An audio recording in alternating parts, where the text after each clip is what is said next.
cette nouvelle vidéo, je vous retrouve dans ma cuisine parce que j'avais très envie de vous partager ma recette préférée de granola maison au chocolat et vous allez voir, c'est très simple.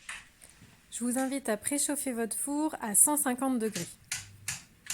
Pour la recette, vous allez donc avoir besoin d'un grand saladier, de flocons d'avoine, de chocolat noir absolu, d'amandes, de noisettes, de farine, de noix de coco, de l'eau, de la cannelle, de la poudre de vanille, qui est beaucoup mieux que l'arôme vanille, parce que là, il n'y a pas de sucre, et de noix de pécan, et aussi un plateau donc pour pouvoir découper par la suite.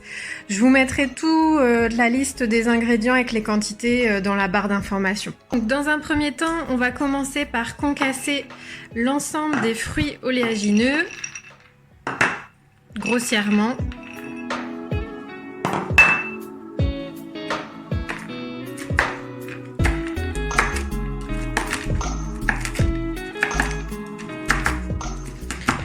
Vous pouvez aussi faire le mélange que vous voulez au niveau des fruits oléagineux. Donc voilà où on en est une fois qu'on a bien tout concassé. Ensuite, on va passer donc dans votre grand bol. Vous allez donc vider les flocons d'avoine. Vous allez vider la moitié des fruits oléagineux qu'on vient de casser.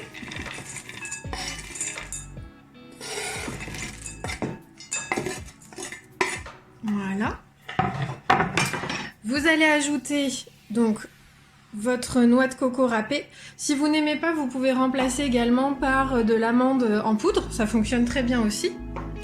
Vous allez vider aussi donc la farine. Vous allez ensuite ajouter donc une cuillère à café de cannelle. Moi, j'adore la cannelle. Ensuite, vous allez ajouter une cuillère à café de poudre de vanille. Vous allez avoir besoin également, j'ai oublié de vous l'indiquer en démarrage, de miel, une cuillère à soupe de miel. Alors moi j'ai utilisé du miel de châtaigne.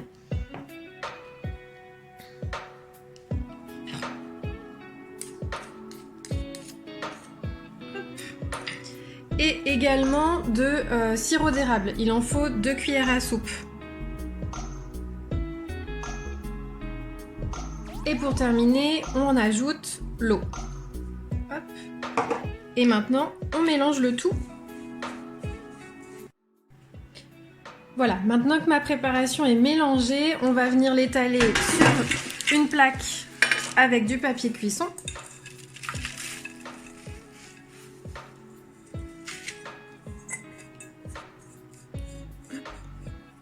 Et moi, ce que j'aime faire, c'est après compresser certains morceaux dans mes mains pour que ça fasse des petites pépites finalement, une fois que ce sera cuit.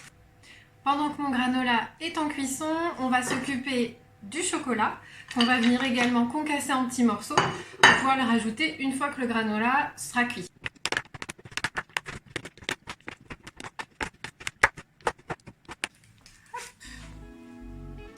Alors, maintenant qu'il est cuit, on va pouvoir disposer le reste de nos fruits oléagineux. Et on peut aussi mettre le chocolat. Alors moi j'aime bien mettre la moitié directement pour que ça enrobe un petit peu. Et le reste, je le mets une fois qu'il est froid pour...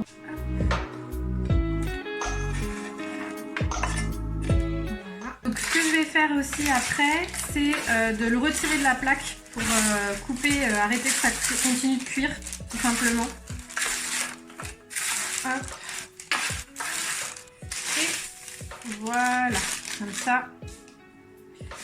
On laisse refroidir et une fois que ce sera fait, on rajoutera le reste de chocolat et je vous retrouve pour le mettre dans un joli bocal. Maintenant que mon granola est bien refroidi, je vais rajouter, comme ce que je vous disais tout à l'heure, le reste de mon chocolat.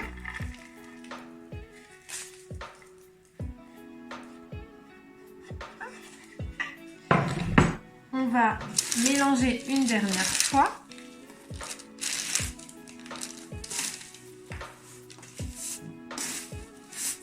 pas.